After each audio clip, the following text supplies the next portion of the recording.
Central contract का जिक्र हम कर रहे थे पहले, जो कि इंडिया ने भी अपना अनाउंस किया। इंग्लैंड सीरीज़ है इंडिया की, और उसमें उन्होंने श्रेयस अय्यर की अगर मैं बात करूं, उनकी वापसी और ईशान किशन की वापसी की है उन्होंने। और ईशान किशन की वापसी देखें, दो ही चीज़ें हैं, या तो ये है कि पीएसएल अगर आप आईपीएल में देखते हैं तो आईपीएल में तो उनकी एक ही सेंचुरी है, उसके बाद तो आपको उनकी मतलब वो बैलेंस नज़र नहीं आया इनिंग्स के अंदर। बट अगर हम उनकी पास्ट परफॉर्मेंसेज देखते हैं तो ईशान किशन एक बहुत अच्छा प्लेयर है, ये बात समझ में आती है। उनके डिसिप्लिनरी इशूज़ की वजह से उनको रेस्ट करवाया गया या उनको मतलब निकाल दिया गया, अगर मैं साफ लफ्ज़ों में कहूँ, लेकिन उसके बाद में दोबारा शामिल करने की बात हो रही है। इसके अलावा कुछ ऐसे प्लेयर्स हैं जिनके ये मेडन कॉन्ट्रैक्ट्स हैं, जिसमें नीतीश कुमार रेड्डी है, हर्षित राणा है, अभिषेक शर्मा है, वरुण चक्रवर्ती भी है। तो ये प्लेयर्स को इन्होंने अभी रिसेंटली जो है वो शामिल करने के बारे में सोचा है। कैसे देखते हैं इस एडिशन को? फर्स्ट ऑफ ऑल तो ये दो बंदे जो ने रीइंडक्ट किए हैं ना कॉन्ट्रैक्ट में इंडिया ने, ऑब्वियसली यहाँ से बैठ के मैं ये कह सकता हूँ कि इधर it's a policy shift, because इन दोनों ने वाइट बॉल को प्रेफर किया था back in to 2020-23। Ishan Kishan as well as Iyer, ये दोनों थोड़ा सा डोमेस्टिक को इतना इंपॉर्टेंस नहीं दे रहे थे। इंडिया का सिस्टम ऐसा है, आप डोमेस्टिक को इंपॉर्टेंस नहीं देंगे फिर आपको वो इंपॉर्टेंस नहीं खेलना पड़ेगा, आपको खेलना पड़ेगा।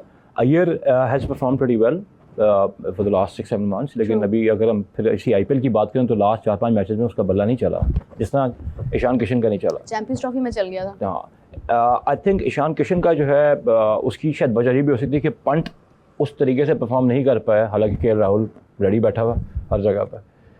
ये एक अच्छी इंडक्शन है। केकेआर से था, चूँकि हर्षित राणा और उसने बॉलिंग भी अच्छी की है तो उसको तो एक automatic, because you have that much of trust, उसको आपने उसमें कर दिया है। रेड्डी ने एक मैच सिंगल हैंडेडली जब टेल के साथ बैक किया था बीजीटी में, तो दोज आर फ्यू थिंग्स। बाकियों के बारे में not privy to their performances. Abhishek Sharma के बारे में तो obviously skip his name, I think he was an automatic selection into that. हाँ, अब सेंट्रल कॉन्ट्रैक्ट में लाके उसमें रेड बॉल क्रिकेट का कितना बीफ है पड़ा हुआ, ये नहीं आपको मुझे idea, because he seems to be a very good player when he is playing in Hyderabad. तो ठीक है, 33-34 की एवरेज है वो आईपीएल में तो स्कोर कर रहा है, किसी और जगह 23-24 की एवरेज पे चला जाता है, but he is someone who can shift the match any time any given day.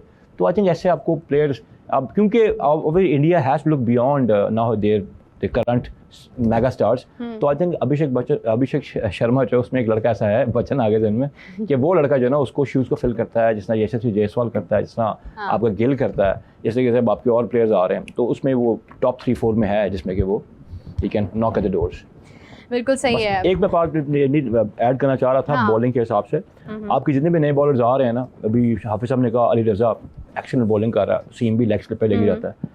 Sir ये क्रीज से ना क्लोज नहीं होके बॉल ज़्यादा कर रहे लड़के। अगर आप देखें ना, हुनैन को भी देखें, इनको जिस तरह वो होता ना हमारा तुरंत इम्तियाज़ था विकेट के क्लोज आके बॉल करना, ये वैसे नहीं कर रहे। तो मैंने कहा ये मैं बात थोड़ी सी यहाँ डिस्कस ज़रूर करूँ। हमारे ये फास्ट बॉलर्स हैं little wider on the crease से कर रहे हैं बॉल, और खैर उसके बारे में तो बात हम कर चुके हैं। ये लड़का जो आकिफ है, शान साहब, ये जरूरी चीज है, like is it compulsory? It is something that we need to talk about bowling के साथ। लाइक क्योंकि देखिए अब हर शख्स है, उसका एक अपना अंदाज है। अगर मैं बात करूं, मुझे क्योंकि ज्यादा इसके बारे में खैर इन्फॉर्मेशन नहीं है, मैं ऐसे में गलत बात करूं, लेकिन मेरा ये जाती ख्याल है कि हर शख्स की एक अपनी टेक्निक है, अपनी आसानी है। अगर आप देखें जसप्रीत बुमराह को अगर कोई कहता कि तुम जिस अंदाज में बॉलिंग कर रहे हो ये अंदाज ठीक नहीं है, या तुम्हारे लिए नुकसानदेह, तो वो शायद आज जसप्रीत बुमराह ना होता। उसने खुद भी कहा अपने इंटरव्यू में कि मुझे मेरे कोचेस ने कभी भी चेंज होने के लिए नहीं कहा। आई डोंट नो हाफिज साहब, ये क्या इंपॉर्टेंट चीज़ होती है for a fast bowler? Crease का यूज़ करना होता है। इसमें जो दुनिया के मुख्तलिफ फास्ट बॉलर्स हैं वो करते रहते हैं कि वो कभी वाइड चले जाते हैं, ठीक है, कभी अंपायर के पास से गुजर के स्टंप्स के करीब से कर रहे होते हैं। हाँ। एंगल चेंज करते हैं, कुछ ना कुछ डिफरेंस क्रिएट करने करते हैं। देखें ना, एक बैट्समैन आपको सीधा इसी जगह से खेल रहा है, आपने उसका आई कांटेक्ट ये है, तो अगर उसका हाई कांटेक्ट ये आ गया तो फ़र्क पड़ता है ना। हाँ। सो ये इसको इस्तेमाल करते रहते हैं। वसीम अकरम को आप देखें, वकार यूनुस को, वसीम अकरम को इवन देखें, जब वसीम अकरम बॉल कर रहे होते हैं सम टाइम आपको लगेगा बिल्कुल बाहर से हैं, फिर वो करीब से आ जाते हैं। तो ये तब्दील करते रहते हैं फास्ट। इवन ज़हीर खान को भी देखें, ज़हीर भी मतलब सम टाइम वो आपको लगेगा कि बिल्कुल अंपायर के करीब से गुजरते हुए उस एंगल के ऊपर आ रहे हैं, सम टाइम वो बाहर से जा रहे हैं। ये करते हैं फास्ट बॉलर। तनवीर के बारे में भी मैंने ये चीज़ गौर की, वो डिफरेंट बॉलर, रॉन्ग फुटेड था, क्योंकि उनको मैंने देखा कि वो कभी यहाँ से आके बॉल करा रहे हैं, कभी यहाँ से आके, लेकिन उनका बड़ा क्लोज टू स्टंप्स ना, आप एलबी को इक्वेशन बड़ा ले आते हो, आपकी प्रिसीजन बड़ी अच्छी होती है, आपका बॉल हल्का से भी टेल इन करता है ना, आपको बहुत डिफिकल्ट होता है। अंपायर भी, आपका हाथ भी स्क्रीन भी है, तो it can add to your armoury actually. So you mean कि ये चीज़ इनमें होनी चाहिए, आनी चाहिए वक्त के साथ। क्रीज का इस्तेमाल है ना, जैसे जैसे आप खेलते जाते हैं। अब इसमें ये है कि अगर कोई एक टाइम में बहुत ज़्यादा सक्सेसफुल है किसी एक जगह से, तो आप बाज़ औक़ात उस तरफ नहीं सोचते हैं, लेकिन जब आपको विकेट्स नहीं मिल रहे होते हैं तो फिर आप मुख्तलिफ़ चीज़ों के ऊपर काम करते हैं, तो फिर आप एंगल्स इस्तेमाल करने की कोशिश करते हैं, आप कुछ ना कुछ तब्दीलियाँ करते हैं। बैट्समैन भी ऐसे करते हैं, अगर आपको एक जगह से एक शॉट आपका रोक लिया है, ब्लॉक कर दिया ना, तो फिर आप बैट्समैन कोशिश करते हैं कि मैं इसको इसका रास्ता क्या है, ठीक है। तो जैसे आज स्ट्राइक रेट की बात होती है तो लोग गए हैं ना बड़े शॉट्स के ऊपर, एक्सटेंशन में गए हैं।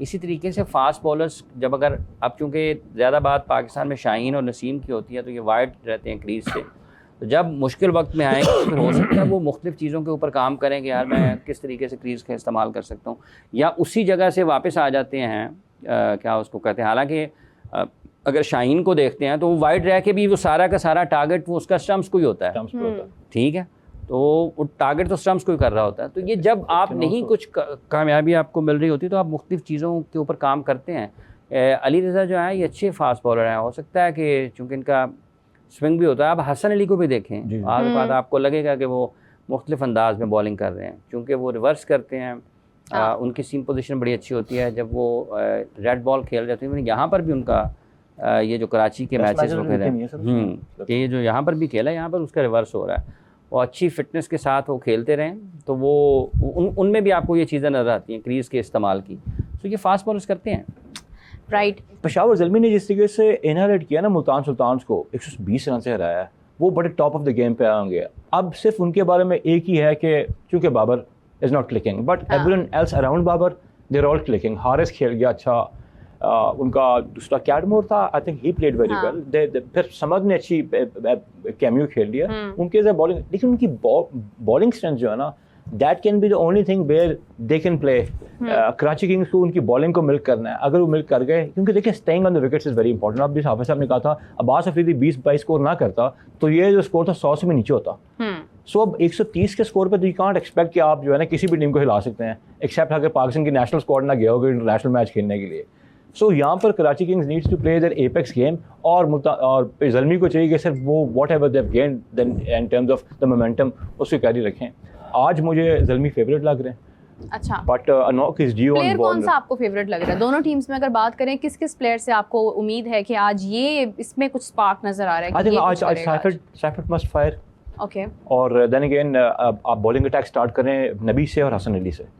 नबी का बॉल ने जिस पे उसने बोल्ड किया था, I forgot the name of the batter, उसने बॉल ड्रिफ्ट किया था कि बॉल पड़ा भी नहीं, हल्का सा बाहर निकला और seam was rotating towards the leg stump और उसने अच्छा आउट किया। इनसे Nabi and Hasan Ali in terms of bowling from Karachi, batting में साइफर्ट, आउटसाइड से तो यू कैन नेम 3। लेकिन उस पर फिर भी स्टॉपी फील्डिंग थी मुल्तान की। Multan if they had fielded well, अगर बाउंड्री उन्होंने सही कैचिंग पोजीशन पे होते तो शायद मैच का कंप्लेक्शन पिछले का भी डिफरेंट हो सकता था। हाफिज़ साहब, अगर हम कल की बॉलिंग देखें कराची किंग्स की, आपको लगता है कि कल जिस तरह से नबी को हमने, यानी हम हसन अली के अराउंड रहे काफ़ी ज़्यादा, आज भी इसी तरह से कुछ प्लानिंग होगी या कुछ चेंज होना चाहिए? अगर देखें ये डिपेंड करता है ना पिच क्या ऑफर कर रही है, पिच क्या ऑफर कर रही है। अगर आप मीर हमज़ा को नए बॉल के लिए खिलाते हैं और अब आप ये कहें कि वो चेंज पे चला जाए तो फिर वो उतना मौसर नहीं होगा। तो ये लिमिटेशंस हैं, आपको पिच क्या ऑफ़र कर रहा है और आपने 20 ओवर देखने हैं और उन 20 ओवर्स में आपके पास कौन कौन से बॉलर्स हैं जिनको आप कहाँ कहाँ इस्तेमाल कर सकते हैं। तो ये अब अगर देखिए 3-4 प्लेयर्स अगर आपके परफॉर्म नहीं करेंगे ना किसी भी टीम के, और टॉप 4 बैटिंग में टॉप 4 अगर अच्छा खेल जाते हैं तो नीचे से फिर आपको हल्की हल्की इनिंग्स मिलती हैं, वो वैसे ही लग जाती हैं, ठीक है। उसके चांसेस ज़्यादा होते हैं, इम्कानात ज़्यादा होते हैं, क्योंकि एक प्लेटफॉर्म आपको सेट मिलता है, बॉलिंग गिरी होती है।